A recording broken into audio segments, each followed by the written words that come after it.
author on a patent, and I could say this because it's like public domain, about using virtual reality in self-driving cars, and like what are all the implications of that, and the main one being, again, because this is listed in the patent, like 40% of people suffer from motion sickness.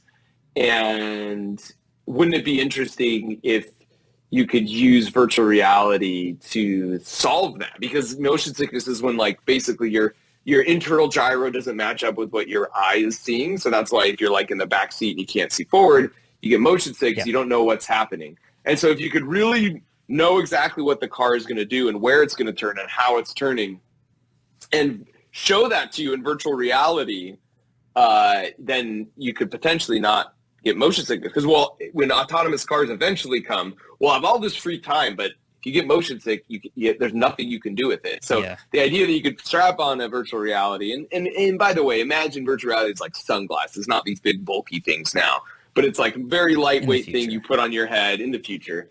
And now you can work on your laptop, because essentially the screen is like way over on the horizon. It would show you a fake horizon, and the screen would be like in the sky, basically. And so if, no one gets motion sickness looking way over at the horizon. So now all of a sudden you can look down and see a virtual keyboard and you're typing, or you could watch a movie.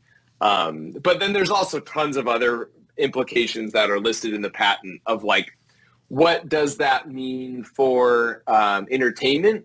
Because like a car in some ways is the best version of a motion simulator, because, if you go on Star Tours or Motion Simulator, they have to simulate gravity by tilting your seat back. And then your brain's like, I'm not feeling like pressure on my butt as much. So something just feels off when you're supposedly, quote unquote, accelerating. But in a car, you still keep your G's pointing down, and you actually can accelerate and brake and turn and impart these G's to you in a way that could be pretty entertaining or relaxing or engaging, depending on what kind of version you feed into or thrilling into the VR. So, there's a lot there. And I will say, again, because this is public record, Apple has continued to make updates to that patent, and it feels like, from my perspective, it's an interesting one for them.